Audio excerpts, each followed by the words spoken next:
Jerusalem in Palestine is one of the most important cities in the world and the capital of Israel. Allah sent thousands of prophets to Jerusalem and its surroundings, like Ibrahim, Dawud, and Suleiman, peace be upon them. According to the Jews, the city Jerusalem was first named by a great prophet, Noah's son, which means Jerusalem, the city of peace. But from that time until today, this city has never really known peace. Jerusalem is a holy city for the three major religions in the world, Judaism, Christianity, and Islam, because of its significance to all of them. Inside this place called Beit el-Maqdis, there's the Western Wall, which is the holiest site for Jews today. Not far from here, there's a church that's the holiest spot for Christians because they believe that beneath this church lies the empty tomb of Jesus, peace be upon him.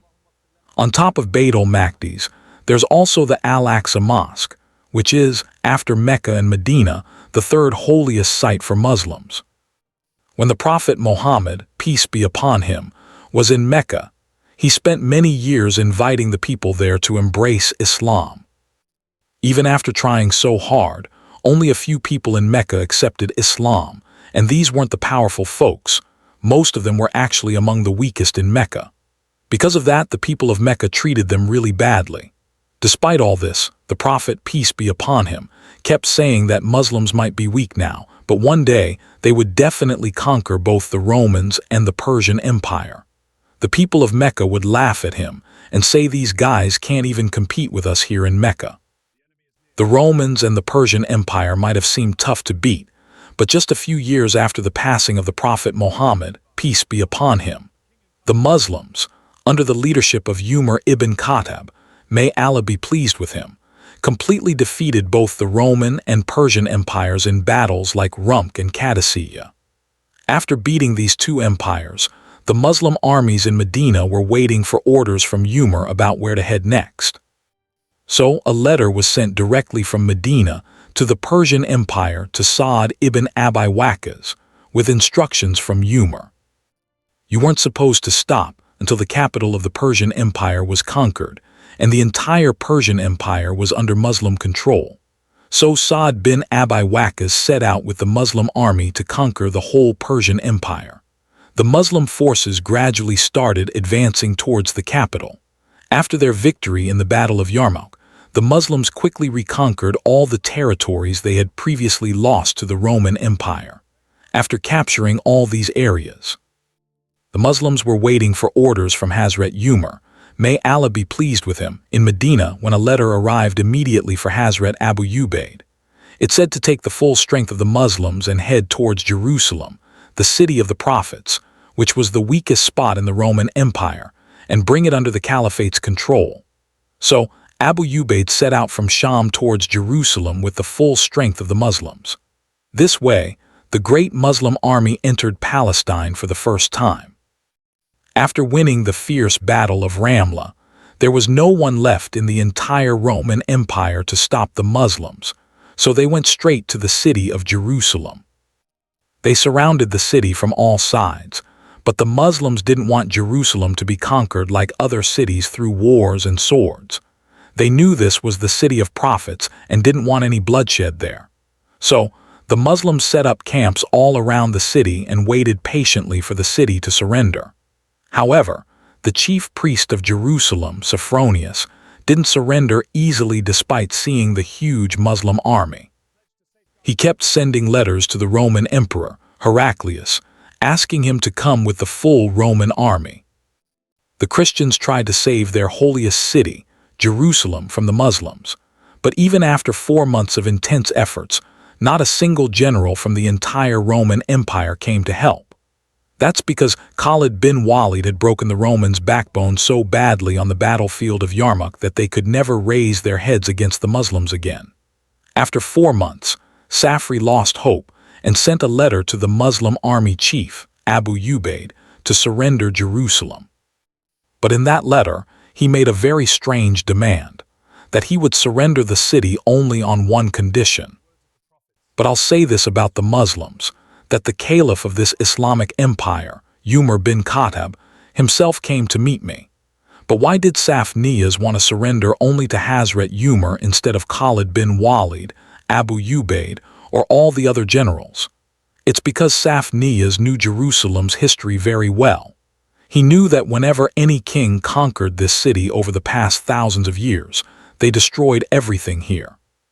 The story of Jerusalem and Palestine starts way before this, and it's so interesting that both the Bible and the Quran talk about it.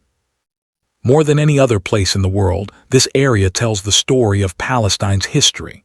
The story of Palestine starts with Ibrahim al-Salam. About 4,000 years ago, Ibrahim al-Salam was born far from Jerusalem, in the city of Ur in Iraq, which was the biggest city in the world back then. Some of the big buildings from that city still exist today. Ibrahim grew up there, and when he got older, he rebelled against the city's religion and told everyone to leave their gods behind and follow just one Allah. Of course, the people there didn't listen to him, but Ibrahim al-Salam didn't back down from his mission.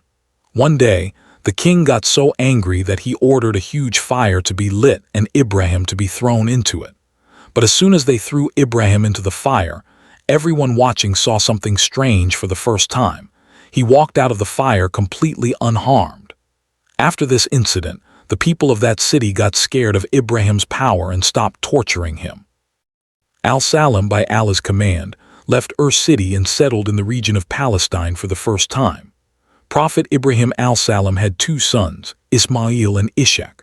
Among Ishaq al-Salam's descendants, Allah sent thousands of prophets, but from Ismail al-Salam's line, only one prophet was sent.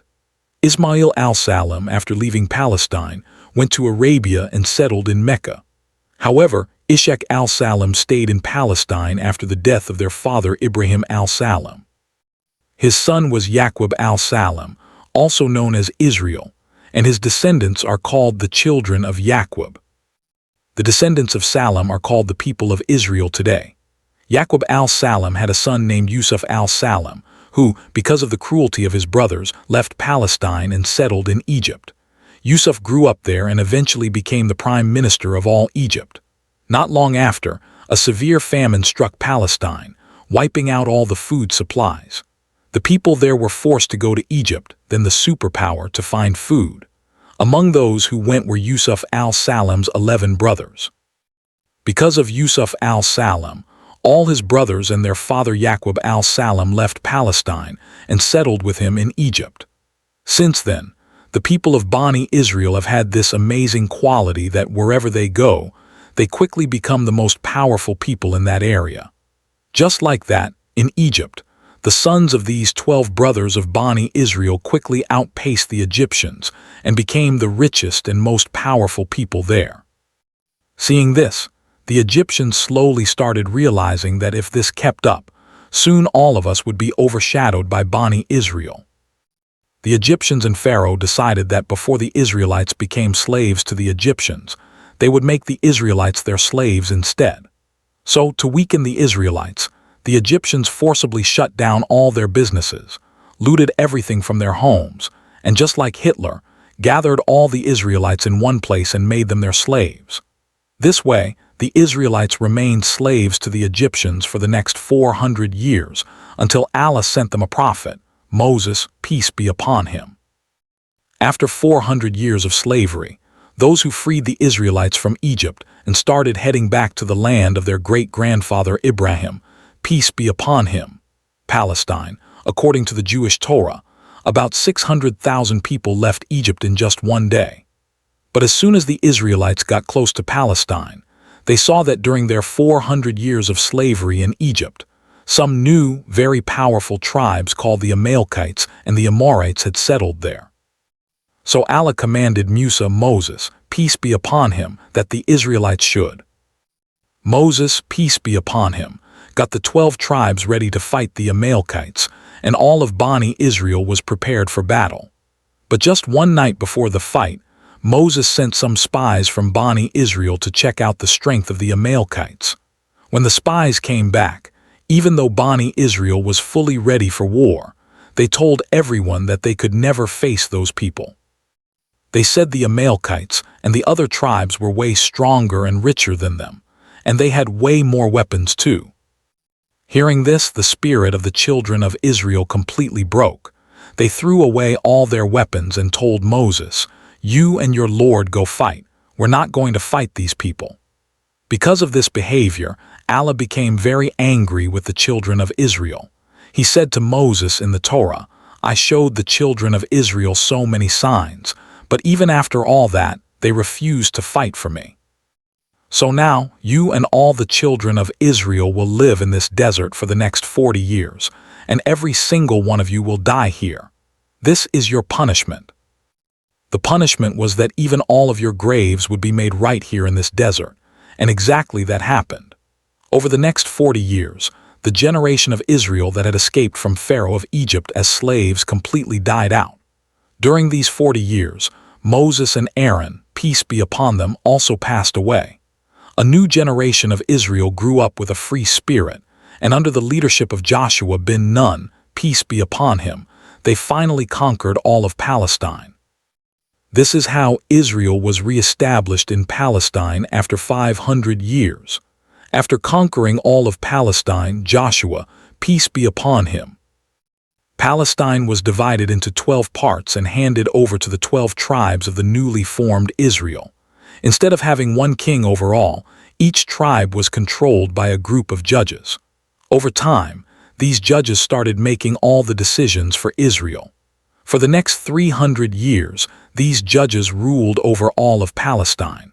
But gradually, over time, these judges became corrupt. For some money, they began twisting the Torah's teachings and started making decisions based on their own interests.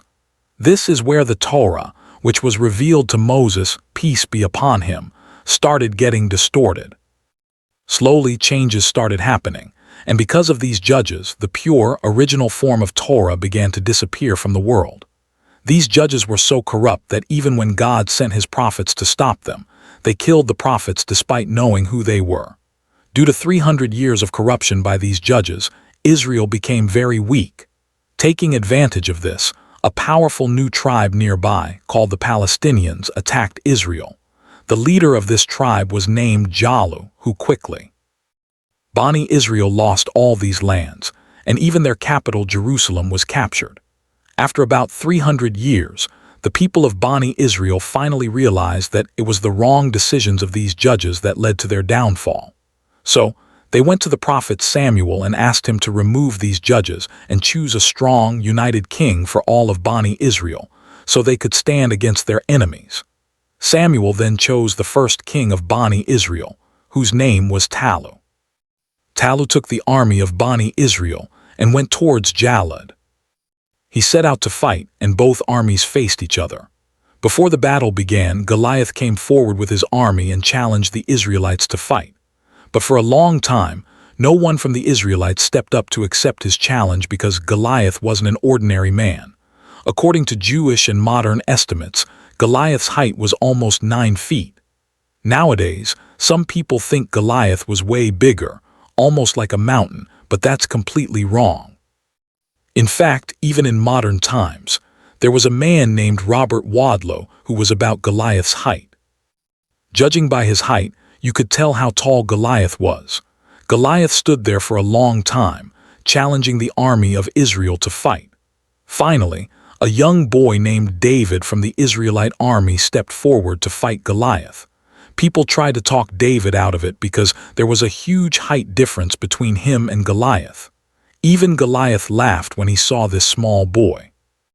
But as soon as the fight started, David swung a stone from a distance and threw it straight at Goliath, hitting him right on the head in front of everyone. David al-Salam wounded his leader with a single strike, knocking him to the ground.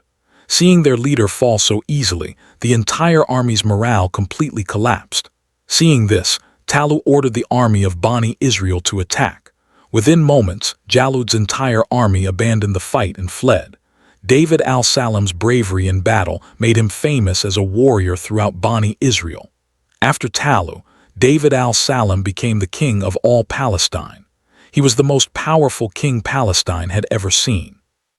But after his death, Allah granted his son Sulayman al-Salam a kingdom like no other. After him, no one in the whole world got it, meaning Allah gave Sulayman al-Salam control over the winds, birds, and jinn. Using this power, he built a huge mosque in his capital Jerusalem, which is now called the Temple of Solomon. Back then, this temple was one of the biggest buildings in the world.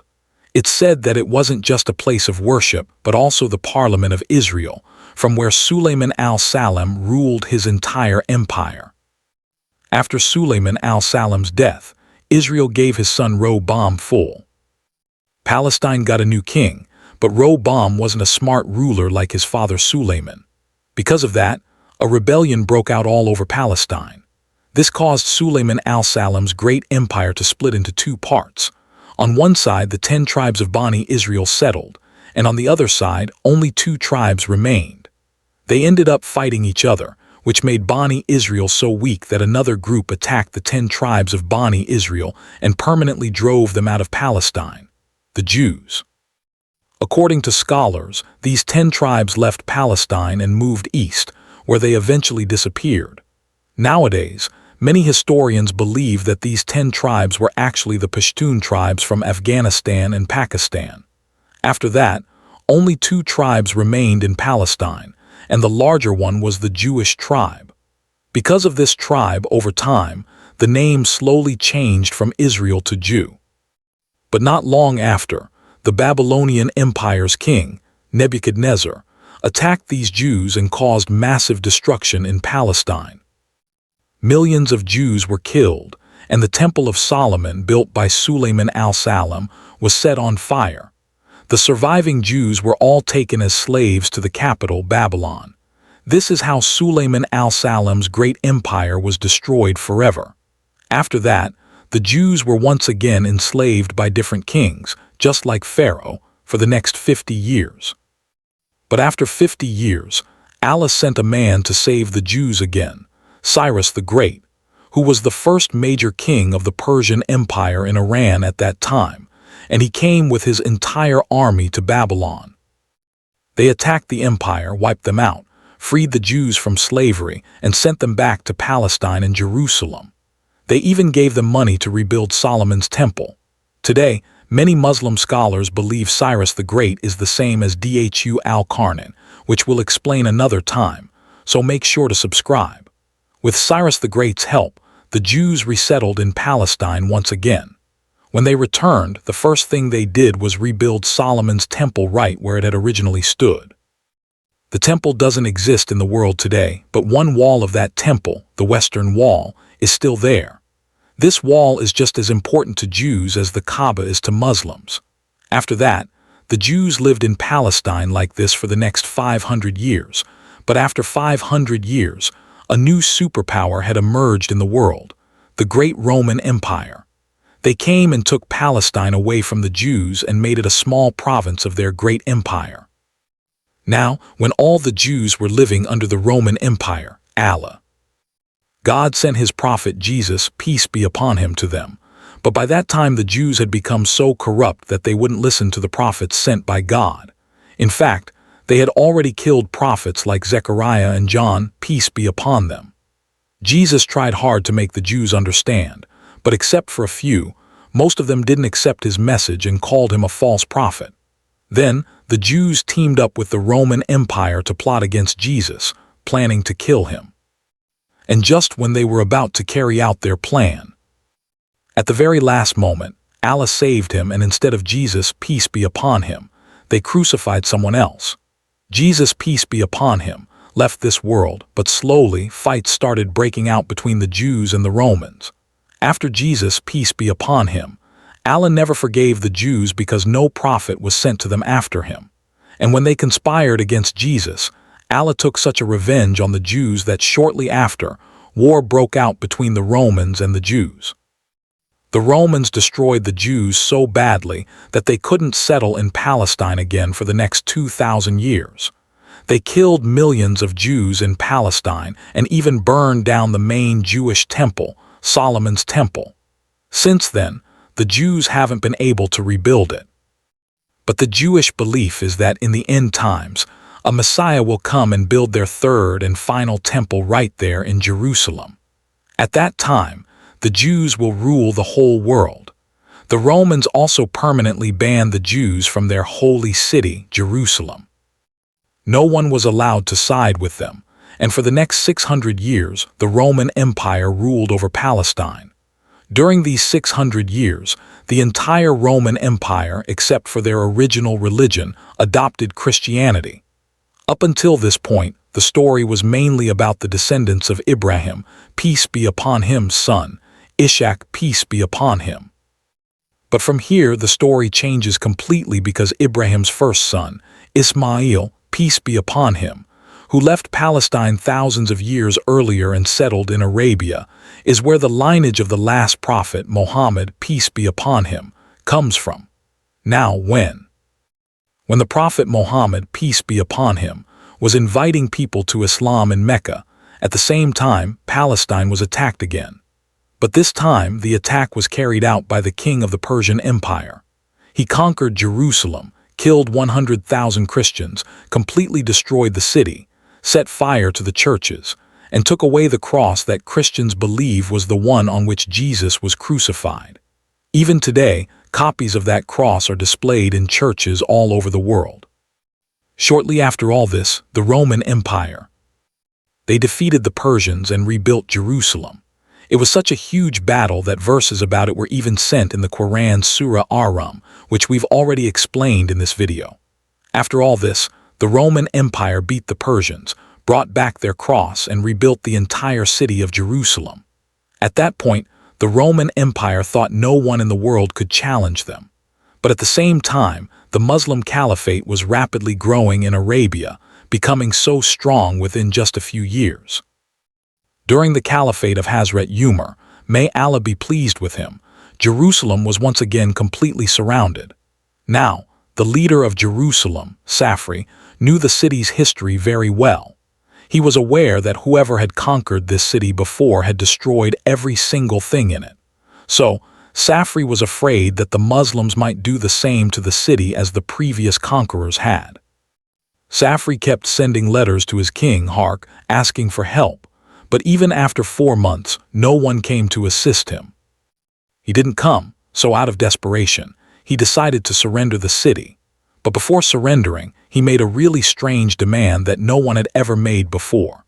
Safri has sent a letter to the Muslim general Abu Ubaid, saying he would only surrender this great city to the Muslims on one condition, that the Muslim Caliph Umar ibn Khattab himself would come and meet him. Safri, as his only hope to save Jerusalem, was Caliph Umar ibn Khattab, because he had heard a lot about him before. He's very different from all the other kings in the world. In fact, he doesn't even like to be called a king. Even though he's the most powerful man alive, he lives his life just like any ordinary person. This simplicity of Hazrat Umar, may Allah be pleased with him, became famous worldwide. There's a story that once a Roman general came to the Muslim capital Medina and told the companions he wanted to meet Caliph Umar. The general assumed that Hazrat Umar must be living in a huge palace or mansion, because he was such a great caliph, known everywhere. The world longs to rest their heads on a stone under a tree. Hazrat Umar, may Allah be pleased with him, was well aware of this simplicity, and he knew that only he could save Jerusalem from destruction. So, Abu Ubaid was forced to send a letter to Hazrat Umar, may Allah be pleased with him, saying that only he could conquer the city without any bloodshed.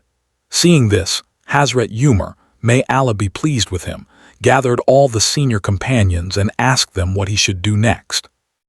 Hazrat Usman, may Allah be pleased with him, responded, "It was advised that you shouldn't go towards Jerusalem because the Romans had almost lost the war and were no longer strong enough for the caliph to visit them personally."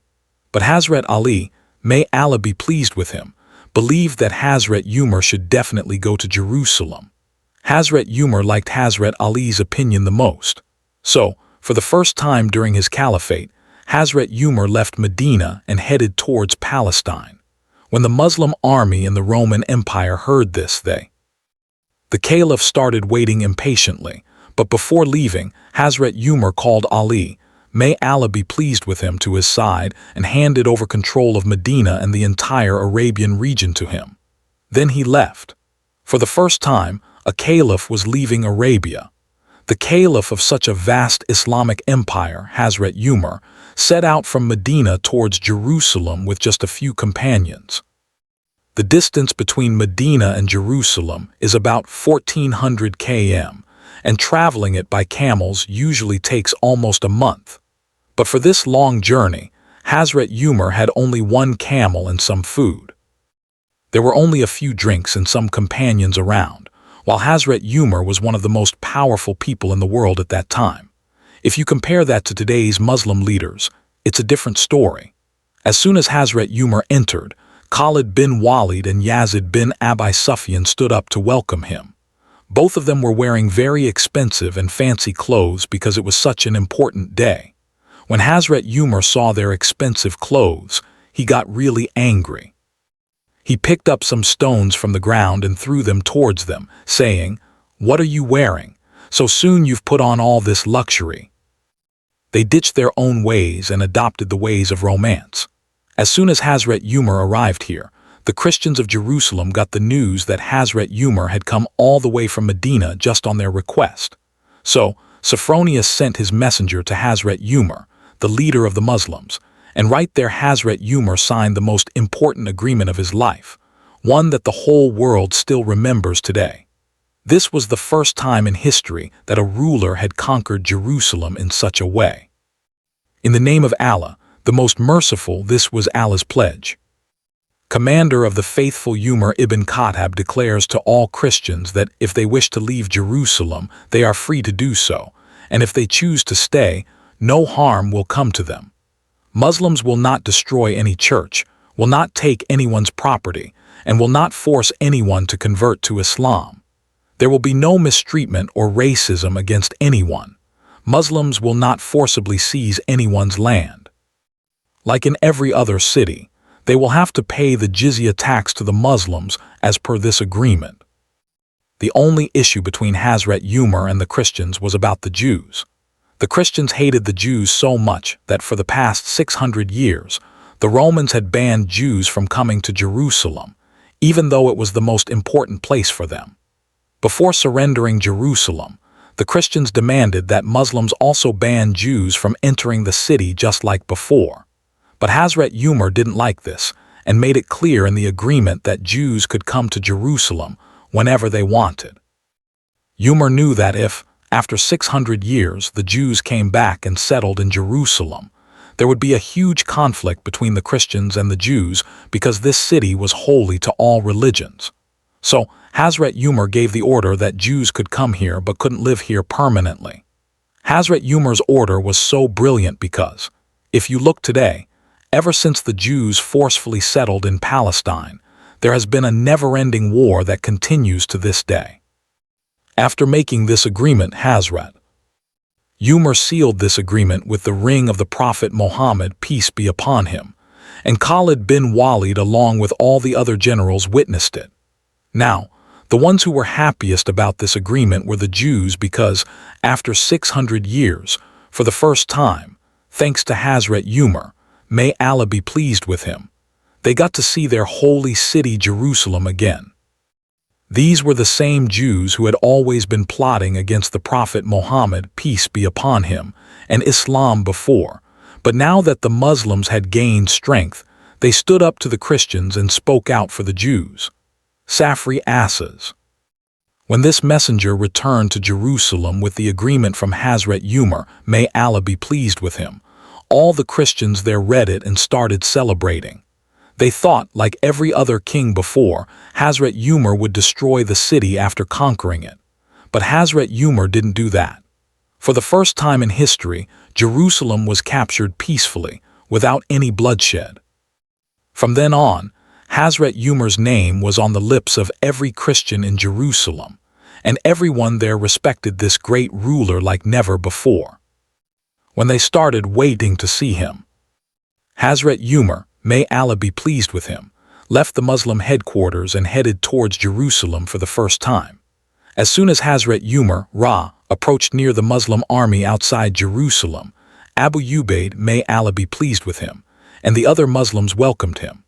When these Muslim generals saw Hazrat Umar's simple and old clothes, They requested him to change into some new and expensive clothes, but Hazrat Umar Ra. They even brought a beautiful horse for the journey, but Hazrat Umar, may Allah be pleased with him, told them, "No, there was a time when we were among the weakest and most backward people in the world, and the respect we have now isn't because of our clothes or our rides, but solely because of Islam." After saying this, Hazrat Umar, may Allah be pleased with him, set off from here towards Jerusalem. Now there's a really interesting story and a big confusion about this, that Hazrat Umar, may Allah be pleased with him, went to Jerusalem with his servant on just one camel. On the way, both of them took turns riding the camel, and as soon as they reached Jerusalem, Hazrat Umar, or rather his slaves, were seated on the camel. We've all heard this story repeatedly since childhood, but it's completely unauthenticated. Jerusalem was surrounded on all sides, and there wasn't even enough distance between them and the gates of Jerusalem to justify changing camels repeatedly. Besides, the Muslim army at that time had thousands of camels, any of which could have been used. And again, this story isn't mentioned in any authentic Islamic book. Looking at all this, it seems like this story was made up later by people who came afterward. Even the latest Islamic history book, Tariq Muslima, calls this story unauthenticated. Go research it yourself and don't just ask ChatGPT. It might give you wrong info. Do your own research. Hazrat Umar Ra entered straight into Jerusalem, and everyone there was really impressed by his simplicity. The Christian leader Safri took Hazrat Umar directly to the church, which is still considered the holiest place for Christians. While Hazrat Umar was inside the church, the prayer.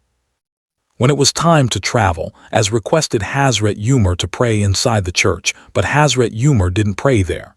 He said that if he prayed there, Muslims might one day turn this church into a mosque. Hazrat Umar didn't want Muslims to change this holy place of Christians. He was right, because today, right near this church, there's a mosque named after Umar bin Khattab. From there, Hazrat Umar went straight to Beit al-Maqdis and saw that because of the Romans' hatred towards the Jews, Beit al-Maqdis had become dirty. Since there was a big mess, Hazrat Umar, along with the other companions, started cleaning Beit al-Maqdis with their own hands.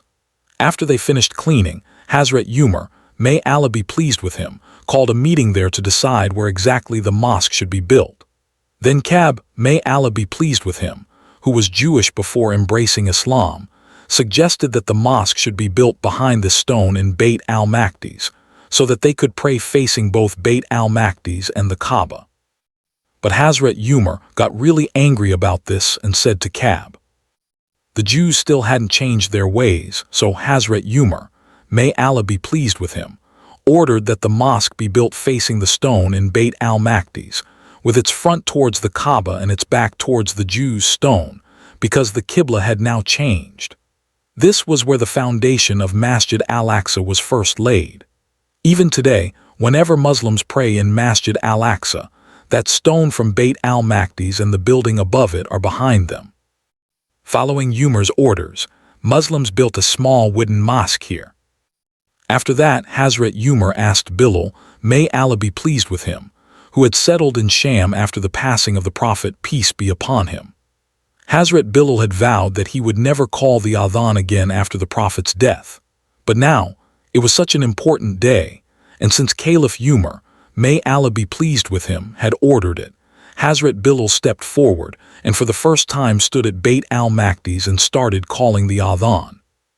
When the companions present heard Hazrat Bilal's adhan, they all started crying because this. Bilal used to call the adhan in Medina during the time of the Prophet Muhammad, peace be upon him. This was a time when the Muslims had almost nothing. Sometimes they didn't even have food or water for days. But despite all this, the Prophet kept telling the Muslims that one day they would definitely defeat both the Romans and the Persian Empire, and even conquer Jerusalem. And today, Muslims have overcome these two empires and become a superpower in the world. And Bilal, may Allah be pleased with him, is still calling the adhan just like he did back then. For 1400 years, the call to prayer has been given every day in Beit al-Maqdis just the same. This great city, the city of the prophets, Jerusalem, was conquered without any bloodshed by Hazrat Umar, may Allah be pleased with him. But the conquest of Jerusalem was already foretold by the Prophet, peace be upon him. Along with that, the Prophet, peace be upon him, also said something else really shocking. One day during the Battle of Tabuk, while sitting in his camp, he told a companion nearby, "Listen to some signs of the day of judgment from me. My death, the conquest of Jerusalem, and after this conquest." There was a disease that killed a huge number of Muslims, and after the conquest of Jerusalem, exactly the same thing happened. This disease took the lives of thousands of Muslims, including big generals like Abu Ubaid Yazid and Maj bin Jabal, who were martyred.